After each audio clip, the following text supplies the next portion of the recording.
Resident Evil 4 has a wide variety of weapons, and today we're going to be going over the shotguns to see exactly which ones fit you best. Starting off the list here, we're going to be going over the W870, pretty much the strongest shotgun in the game, with the exclusive upgrade that allows it to get the 2x power upgrade to where it should be 20.2 damage.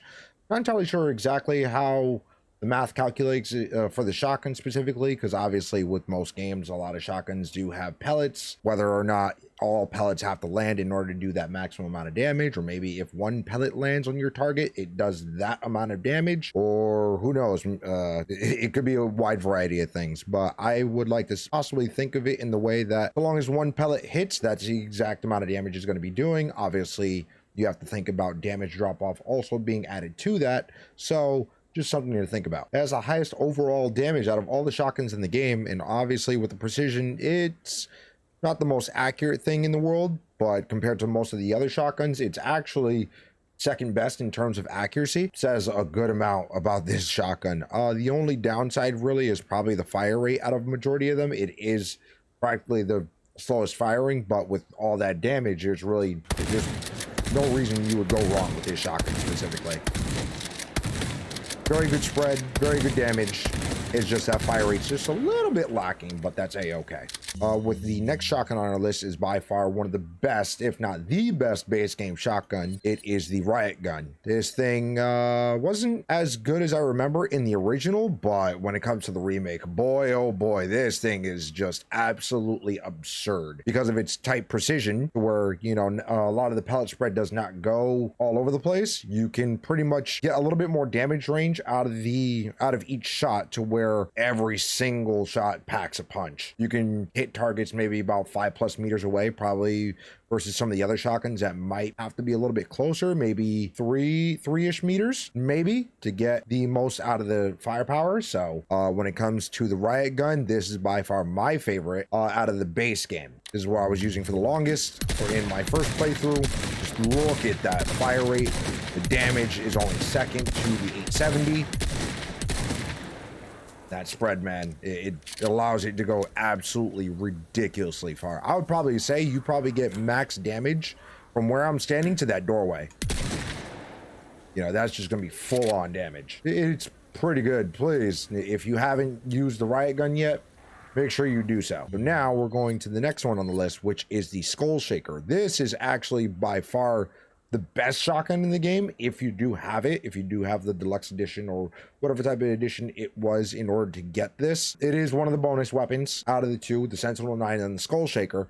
In my previous video that I kind of mentioned it briefly, this thing is just, for what it is, it's behind the Riot Gun in terms of damage, but the fire rate is actually better than the 870, and the precision, it's second worst. But the real thing that you got to think about here is that versus all the other shotguns, much like the 870 and the Riot Gun, these are both 2x8s, so they eat up a lot of inventory space. Skull Shaker's only a 1x5, so if you wanted to do those runs to where you're doing handgun, shotgun, submachine gun, sniper, magnum, and then the bolt thrower, if you really wanted to rock all 6 weapons along with their ammo type and, you know, a couple grenades, a couple flashes, some healing items, or whatever else, this would be the shotgun you would take in order to do those type of playthroughs, like where you just have everything on hand. That's the beautiful thing about this gun that I love so much. It doesn't have that much ammo capacity, which is really unfortunate, but with the decent amount of spread that it has, you do have to be a little bit closer.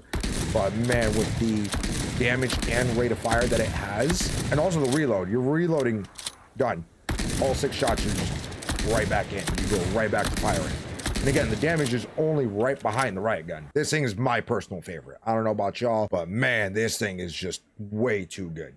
And then we have the old faithful, I suppose. If you were a fan of the original game, you knew that with the Dipman glitch, everybody kind of used a striker for that specific reason. But it also was a really strong shotgun with obviously 100-round capacity and good fire rate, good spread. Just overall, it was the best of the best. There was nothing better than the striker. But in this game, yeah, it kind of got nerfed into the ground. So the only really good thing about this gun is really its fire rate and ammo capacity. That's kind of it. The spread is just horrendous. I mean, just look at that. You have to be right up on your target. If you want to be able to do the full amount of damage, you got to be right like 2 meters, maybe From right there is how close you would have to be to do maximum damage. And obviously with the fire rate, you can just kind of hold it down, go full auto if you want.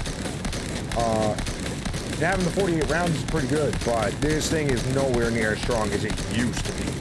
So, kind of sad, kind of unfortunate, but I think it was well warranted. This thing was a problem in the original. I would just do runs simply with the striker alone and just kind of solo the world in the original game. It was that good. There was really no reason to be using any other gun in the game. So I figured I'd show all these off. You guys let me know in the comments what you like the most, and hopefully we will catch you on the next one. All right, guys? Have a good one. Peace out.